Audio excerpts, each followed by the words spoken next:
దేని గురించి అంతలా బాధపడుతున్నావు? ఇప్పుడు నీ వయసు ఎంత? నువ్వు ఇంకో 10 సంవత్సరాల తర్వాత నువ్వు ఎలా ఉండాలనుకుంటున్నావు? నిన్ను నువ్వు సంతోషంగా చూసుకుంటున్నావా, లేక ఇతరుల మెప్పు కోసం ఇతరులను సంతోషపెడుతున్నావా? ఒకటి గుర్తుపెట్టుకో, నువ్వు చేసేది ఏదైనా సరే ఇతరులను ఇబ్బంది పెట్టనంత వరకు అది కరెక్ట్. నీకు సంతోషాన్ని కలిగించే ఏ పనైనా కరెక్టే. నువ్వు ఇప్పుడు తినే తిండి, నువ్వు నీపై చూపించే కేరింగ్ నీ జీవితాన్ని డిసైడ్ చేస్తుంది.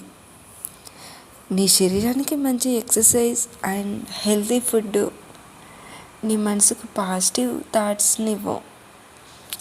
ముఖ్యమైన విషయం, నిన్ను నువ్వు ప్రేమించు, నీ కుటుంబం కోసం ఆలోచించు, హ్యాపీగా ఉండు. చెప్పడం చాలా ఈజీ అంటారు కదా, ఒక్కసారి చేసి చూడండి, ఎంత బాగుంటుందో నీకే అర్థమవుతుంది. బాగుందా? థ్యాంక్ యూ అండి విన్నందుకు. ఈ వీడియో నాకు ఫీవర్ వచ్చినప్పుడు నాకు అనిపించింది, చిన్నప్పుడు అమ్మ వాళ్ళు ఫీవర్ వచ్చినప్పుడు మనకి ఏది కావాలంటే అన్నీ తీసుకొచ్చి పెట్టేస్తారే.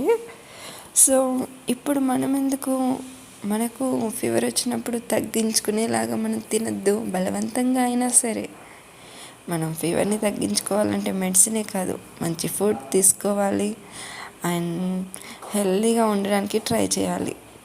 ఇక్కడ నేను ఎల్లిగడ్డ కారం తెలుసు అనుకుంటాను అందరికీ, దాంతో తింటుంటే పోయిన ప్రాణం లేచి వచ్చింది అనుకోండి, అంత బాగుంది.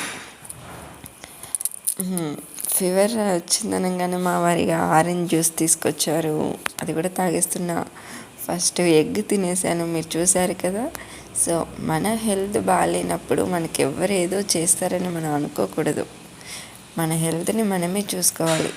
అలాగే ఎవరు ఏదో అన్నారని పట్టించుకోకూడదు. మన కష్టాలు మనవి, మన సంతోషాలు మనవి. నువ్వెంత ధైర్యంగా ఉంటావో నీ ఫ్యామిలీ కూడా అంతే ధైర్యంగా ఉంటుంది.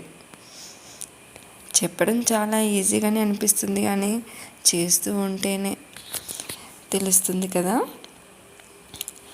ఇంకెన్ని రోజులు అలానే చెప్పడం ఈజీని అనుకుంటుంటారు. మీరు కూడా ఒకరికి చెప్పేలాగా మిమ్మల్ని మీరు ట్రై చేసుకోండి. ఇక్కడ నైట్ టైం నేను రోటీతోటి ఎల్లిపాయ కారం నేను తింటుంటే మా పాప ట్రై చేస్తానని వచ్చేసింది.